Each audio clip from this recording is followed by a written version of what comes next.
3 huge mistakes people make when buying a rental property in Dallas, Texas. Make sure you watch till the end so you don't make these same mistakes. Let's go!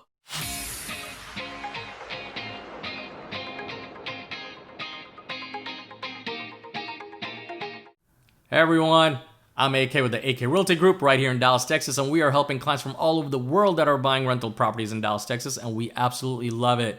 So if you haven't yet, hit that subscribe button and click the bell so you don't miss out on any of my future videos about buying investment properties right here in Dallas, Texas.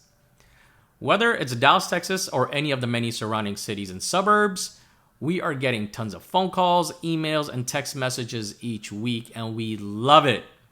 So if you're thinking about buying an investment property around the Dallas area, well, make sure you give us a call, shoot us a text, or send us an email. It's crazy how many new and experienced investors make these huge mistakes when buying an investment property. I see it day in and day out. The first mistake I see people make is with rental comps in the area and the time frame. Let's break that down into 2 parts. The area and then the time frame. For the area, I see people running comps within a mile or 2 miles as the radius from the subject property. That's just dumb. Unless you're in some rural area where there isn't a home for miles. That doesn't work here in Dallas. Rental markets are hyper-local. So when you run rental comps, I recommend you run them for only a 1/4 mile radius from the subject property. You want to know if homes are being rented in the same community or subdivision and for how much. You don't need data for homes that are a mile away in a different community because rental prices will vary. Cities in the suburbs of Dallas are tightly packed. So for instance, if your property that you're looking at is close to the border of Plano and you run a 1 mile radius for comps, you may have homes that might be in Frisco, and that'll totally mess up your data because some of the other homes may lead to a different school district, which may impact the rentability of those homes, but not yours. So keep your rental comps as specific as possible so you have more accurate results to make an educated decision.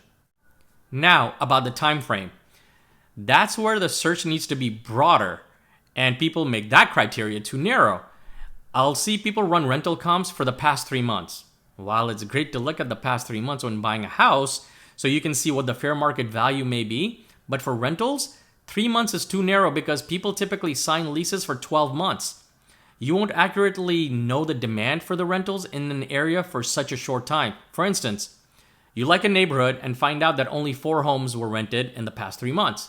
That's nothing because people who signed a 1-year lease before those 3 months won't show up in your data. I like to do rental comps for 12 months because it really shows how many homes went on the market and how many got rented out within that period and are still living in those rented homes.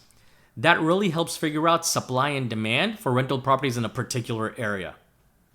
The second big mistake that I see people make, and particularly new investors, is they try to purchase a house that needs a lot of repairs and try to flip that into a rental property. I'm sorry to burst your bubble, but renovating and flipping a house isn't as easy as they make it look like on AGTV. Think about it this way. If you're going to spend $175,000 on a house and then spend $50,000 on renovating it, right? Save yourself the headache and directly purchase a house that's $225,000 and you don't have to worry about the contractors, the deadlines, and sitting on the property and making the mortgage payment on it while renovations are still being done. That still comes out of your bottom line.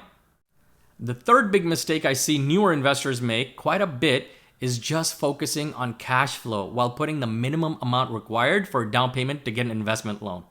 Now, come on, people, let's get real. Positive cash flow will be money in, money out. So if you're putting the minimum down payment needed, your mortgage will be higher compared to if you put more money in, right, as a down payment. I feel the goal for beginner investors should be to enjoy having your tenants build your equity in your property with their rent, and you also enjoy the appreciation of the property values if they're going up.